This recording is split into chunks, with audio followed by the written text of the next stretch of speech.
Damn it. Why me? I cannot get caught. Not like this. I've gotta find someone to pin this on. Someone like him. I'll make it look like he did it.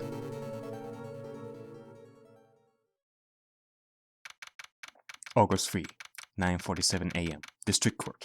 Defendant Lobby number 2.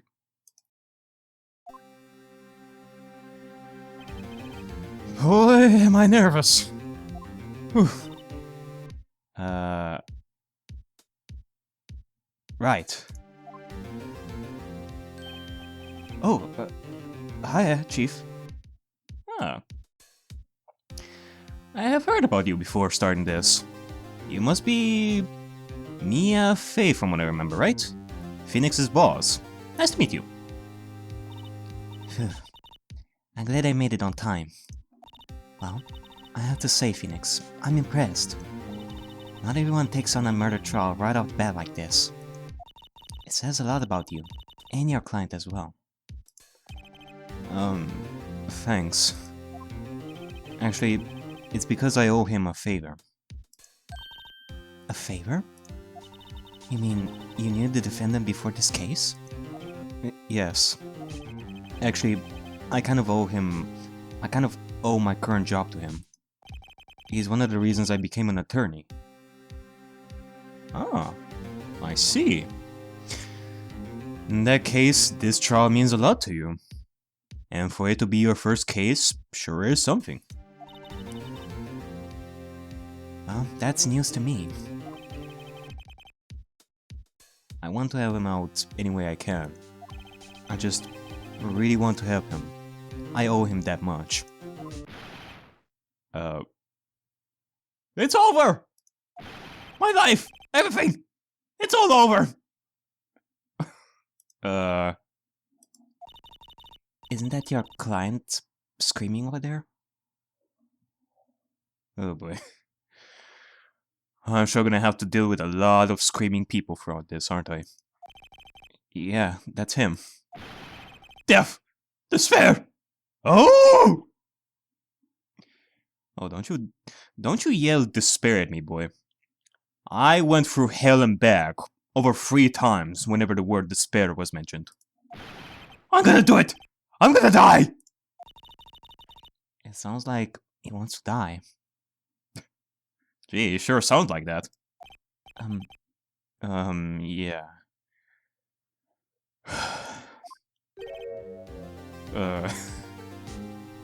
Hello there. Nick! Hey there, Larry.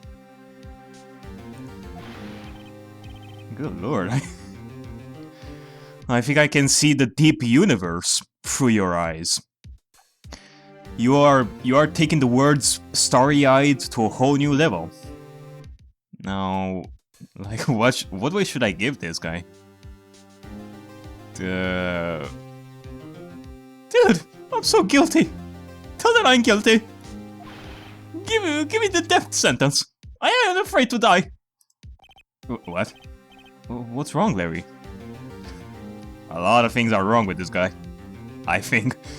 Oh, it's all over. I finished. Finished. I can't live in the world without her. I can't. Who took her away from me, Nick? Who did this? Oh, Nick, you gotta tell me. Who took my baby away? The person responsible for your girlfriend's death? The newspaper says it was you. I see. Well, I believe it is time for us to rectify that. Unless it truly was you, Mr. Butts. Well, he is our client in the end, and this is gonna be a wee bit different from the murder cases I have solved in the past. My job here is to help Phoenix, who is a defense attorney, so... Well, we shall see what the end result will be. My name is Phoenix Wright. Here's the story. My first case is a fairly simple one. A young woman was killed in her apartment. The guy they arrested was the lucky sap dating her. Larry Butts. My best friend since grade school. Our school had a saying, when something smells, it's usually the butts. In the 23 years I've known him, it's usually been true.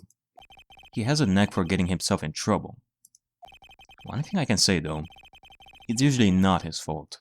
He just has terrible luck. But I know better than anyone that he is a good guy at heart. That and I owe him one. Which is why I took the case, to clear his name.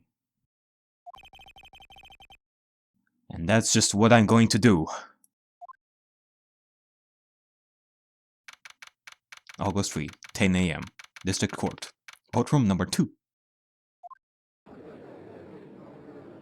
Oh man.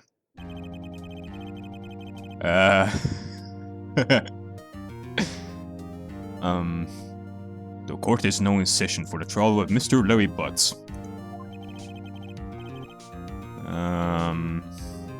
Okay, well, let me see about the voices I'm gonna give these guys. Pain, huh? The prosecution is ready, Your Honor. The defense is ready, Your Honor. And the defense's detective helper is ready, Your Honor. Man, this place feels really different from what I'm used to. No talking bears, no hope or despair. We are in an actual courtroom. In a literal trial.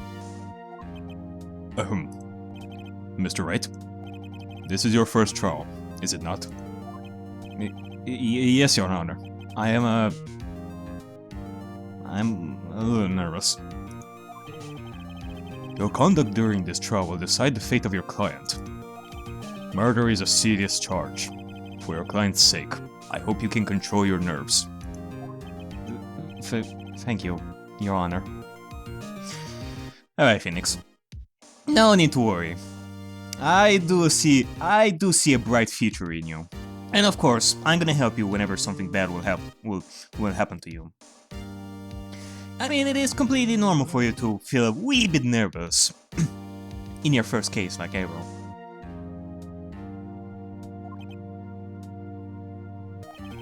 Mr. Wright, given the circumstances, I think we should have a test to ascertain your readiness. Yes, Your Honor. It's shaking. I say, fading. Jesus Christ. I mean, I know I said that you would be a bit nervous, but I didn't expect you to sweat buckets here. The test will consist of a few simple questions. Answer them clearly and concisely. Please state the name of the defendant in this case. Alright, well, you know what? I'm gonna go easy on you, Phoenix. Only this time. I could tease you a little bit by saying that the defendant is you. But we're gonna choose the right one, which is Larry Butts. The defendant? Well, that's Larry Butts, Your Honor. Correct. Just keep your wits about you, and you will do fine. Next question. This is a murder trial. Tell me, what's the victim's name? Will. I know this one. Glad I read the case report cover to cover so many times. It's... wait, uh-oh. No. No way. I forgot. I'm drawing up a total blank here. Are you serious, man? Come on, concentrate a little bit. You said that you read the report like so many times before. I mean, granted, I don't know the name of the victim like either, but I just got here, you know. You, Phoenix, are a defense attorney, so You should know this sort of stuff before trial, right? You're just drawing a total blank. Phoenix, are you absolutely sure you're up to this? You don't even know the victim's name?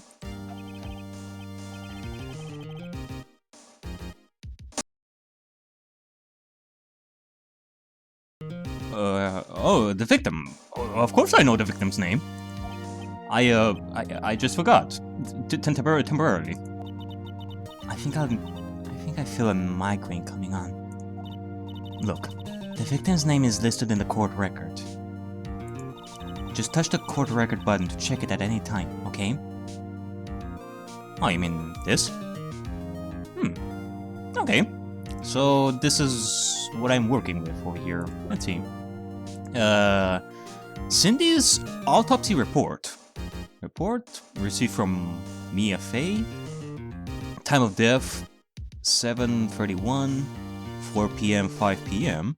Cause of death, loss of blood due to blood trauma. Okay. Attorney's badge. No one would believe I was a defense attorney if I didn't carry this. Okay. So this is what I got. 4 p.m., 5 p.m. Time of death 7:31. Okay. Profiles. Mia Fey, age 27. Chief attorney at Fey & Co. My boss, and a very good defense attorney. And there's Larry, age 23. The defendant in this case, a likable guy who was my friend in grade school. And yeah, this must be the victim. Cindy Stone. The victim in this case, a model. She lived in an apartment by herself. Winston Payne, age 52, the prosecutor for this case. Lacks presence. Generally bad at getting his points across. Alright, and I guess that's pretty much it. Alright, well, now I know who the victim is. I'm about to check it often. Do it for me, please. I'm begging you. Let's hear your answer. Who is the victim in this case? Alright. Your Honor, the victim is Cindy Stone. The victim's name is Cindy Stone. Correct. Now, tell me, what was the cause of death? She died because she was hit with a blunt object. She was struck once by a blunt object. Correct. You've answered all my questions. I see no reason why we shouldn't proceed. You seem much more relaxed, Mr. Wright. Good for you. Thank you, Your Honor. Because I don't feel relaxed, that's for sure. Well, you are doing a good job at keeping it hidden, that's for sure. Though, I feel like I'm gonna need more buckets as we go through this. Well then. First, a question for the prosecution. Mr. Payne? Yes, you... Okay, I guess I'm gonna give him this voice. Yes, Your Honor? As Mr. Wright just told us, the victim was struck with a blunt object. Would you explain to the court just what that object was? The murder weapon was the statue of the finger. It was found lying on the floor, next to the victim. I see. The court accepts it into the evidence. Okay. Statue! Right. Be sure to pay attention to any evidence added during the trial. That evidence is the only ammunition you have in court. Touch the court record button to check the court record frequently. Okay. Let's see. Type weapon. Submitted as evidence by prosecutor Payne. A statue in the shape of the finger. It's rather heavy. Alright. Mr. Payne, the prosecution may call its first witness. The prosecution calls the defendant, Mr. Butts, to the stand. Chief, what do I do now? Pay attention. You don't want to miss any information that might help your client's case. You'll get your chance to respond to the prosecution later, so be ready. Let's just hope he doesn't say anything unfortunate. Uh-oh. Larry gets excited easily. This could be bad. Well, I did say that this first trial is going to be a special one for you, Phoenix. Didn't say that it was going to be an easy one, thanks to your client.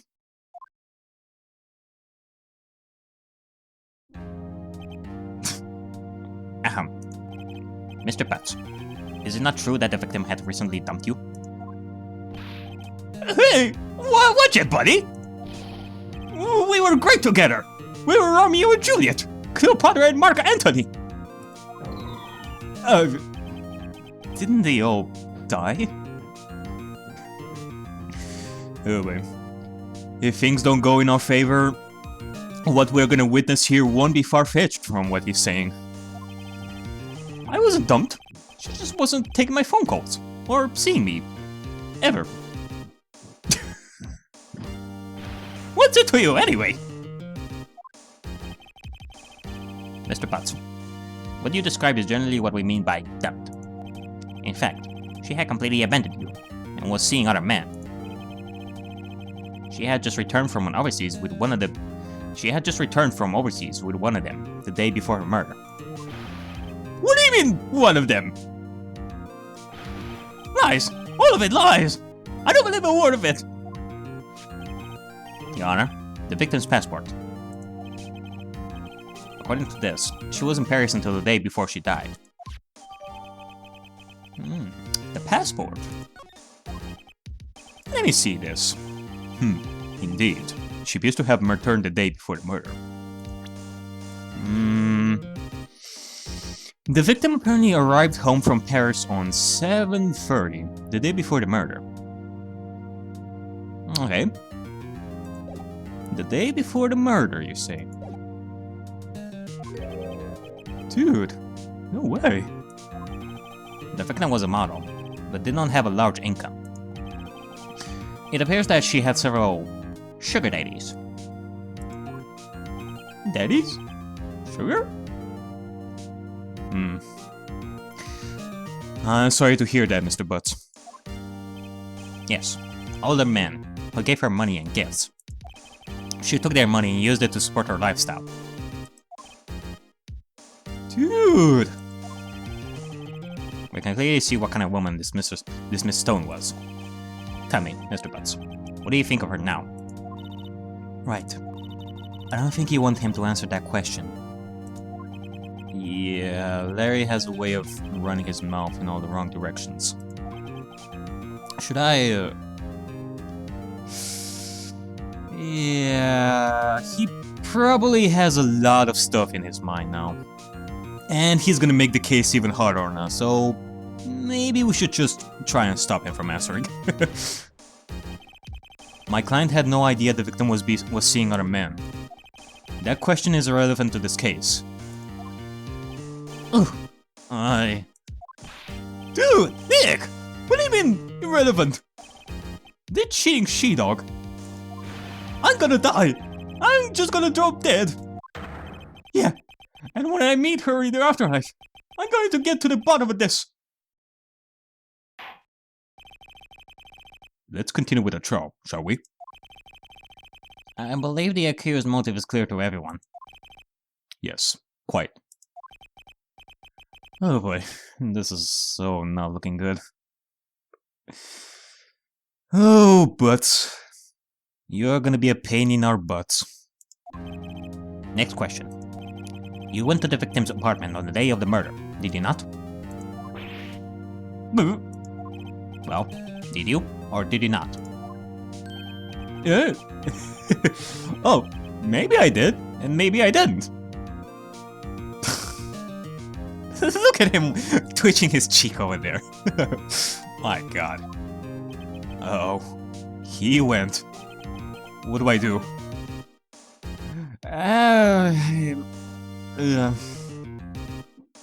Have him answer honestly? I know. I'll send him a signal. Tell the truth. Don't be Dimwit! Yeah, I was there. I went. Order. Well, Mr. Butts. Dude, chill. She wasn't home, man. So, like, I didn't see her. Your Honor, the defendant is lying. Lying? The prosecution would like to call a witness who can prove Mr. Butts is lying. Well, that simplifies matters. Who is your witness? The man who found the victim's body, just before making the gruesome discovery. He saw the defendant fleeing the scene of the crime. Uh-oh. Order! Order in the court! Mr. Payne, the prosecution may call its witness. Yes, Your Honor. This is bad. On a scale from 1 to 10, it is sweating buckets bad. On the day of the murder, my witness was selling newspapers at the victim's building. Please bring Mr. Frank Sawwitz to the stand. Mr. Frank Sawwitz? Saw what? Oh boy. Mr. Sawit, you sell newspapers. You sell newspaper subscription. Is this correct? Oh yes. Newspapers, yes. Mr. Sawit, you may proceed with your testimony. Please tell the court what you saw on the day of the murder. Witness testimony. I was going door to door, selling subscriptions when I saw a man fleeing an apartment. I thought he must be in a hurry because he left the door half open behind him. Thinking it strange, I looked inside the apartment.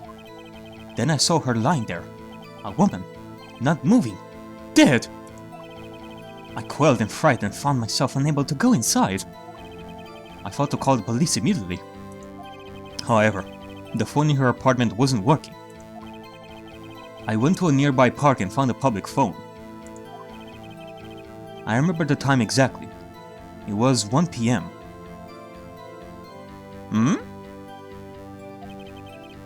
The man who ran was, without a doubt, the defendant sitting right over there. Okay, I'm definitely gonna have to think of a voice for this guy.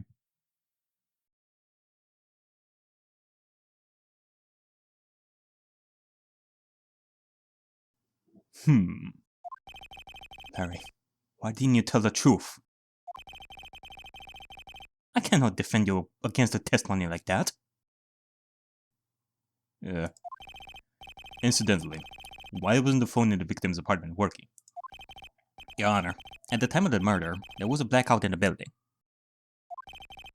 Aren't phones supposed to work during a blackout? Yes, Your Honor. However, some cordless phones do not function normally. The phone that Mr. Sawit used was one of those. Your Honor, I have a record of the blackout for your perusal. Blackout record added to the court record. Okay. Now, Mr. Wright. Let me see about some stuff. Electricity to Mrs. Stone's building was out from noon to 6 p.m. on the day of the crime. From noon to 6, you say? Let me see about something else over here.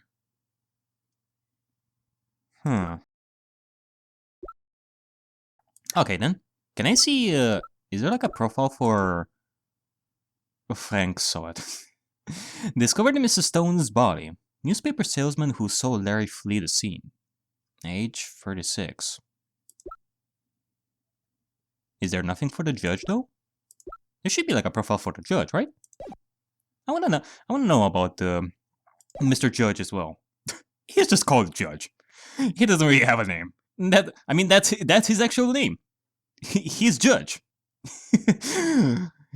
It was destined for him to be a judge in life. Yes, yes, Your Honor. You may begin your cross-examination. Cross-examination, Your Honor? Hmm? Alright, right. This is it. The real deal. What exactly am I supposed to do? Why, you exposed the lies in the testimony the witness just gave. Lies? What? He was lying? Your client is innocent, right? Then that witness must have lied in this testimony. Or is your client really guilty? How do I prove he's not? You hold the key. It's in the evidence. Compare the witness's testimony to the evidence at hand. There's bound to be a contradiction in there. Yeah, I think I saw the contradiction. At first, when he said his testimony. First, find contradictions between the court record and the witness's testimony. Then, once you found the contradicting evidence, present it and rub it in the witness's face. Okay, sounds simple enough. We are gonna present that evidence and rub it in the witness's face so hard, he will be faceless. No eyes, no mouth, no nose, nothing. He will be faceless after we rub it in his face, like so much. Okay. Touch the record button. Touch the court record button and point out contradictions in the testimony. Can I actually do that, like right now?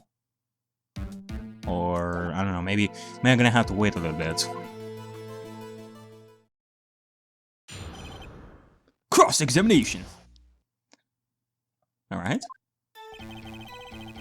I was going door to door, selling subscriptions when I saw a man fleeing an apartment. I thought he must be in a hurry because he left the door half open behind him. Thinking it strange, I looked inside the apartment. Then I saw her lying there, a woman, not moving, dead. I quailed in fright and found myself unable to go inside. Okay. I thought to call the police immediately. However, the phone in her apartment wasn't working.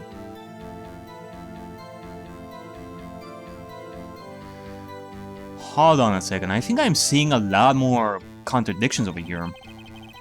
I went to a nearby park and found a public phone. I remember the time exactly. It was 1 p.m. Hold on a second. Hold the phone there, buddy. You're saying that it was 1 p.m. when you saw her dead, right? Well then, how about this? Objection! Hey! My first objection! Ah. You found the body at 1 p.m. You sure?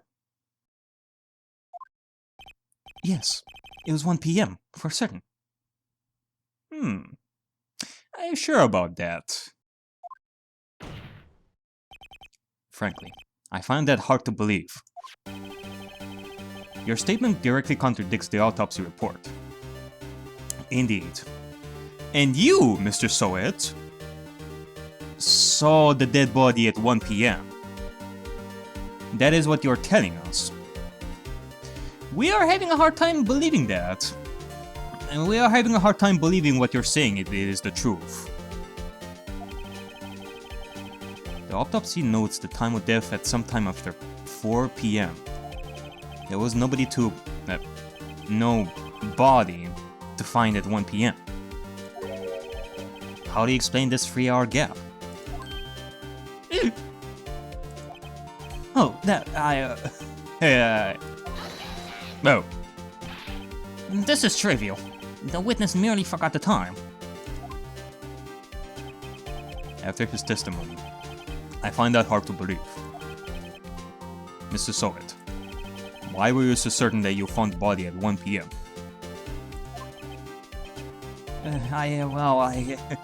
Gee, that's a really good question. Great job, Wright. Wait till he put him on the spot. That's all you have to do. Point out contradictions. Lies always beget more lies. See through one, and their whole story falls apart. Wait, I remember now. Would you care to give your testimony again?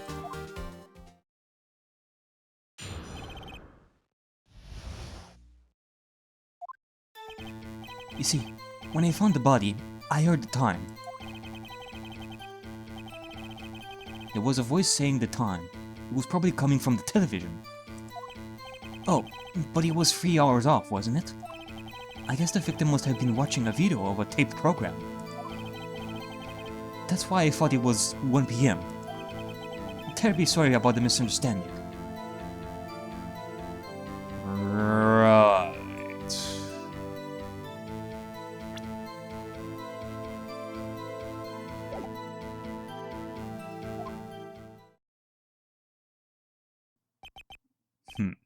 I see. You heard a voice saying the time on a taped program. Mr. Wright, you may cross-examine the witness. Right. You know what to do. I've got this one. Alright, Mr. Soet. You're saying that you heard a videotape from the TV. You see, when I found the body, I heard the time. There was a voice saying the time. It was probably coming from the television. Yeah, you're lying, Mr. Soet. You're lying. What do you have to say about this? The blackout record! Objection! My second objection. Hold it right there. The prosecution has said that there was a blackout at the time of the discovery. And this record proves it. Ding ding! That is strike 2! You are not convincing us at all, Mr. Soet. You couldn't have heard the television or a video. The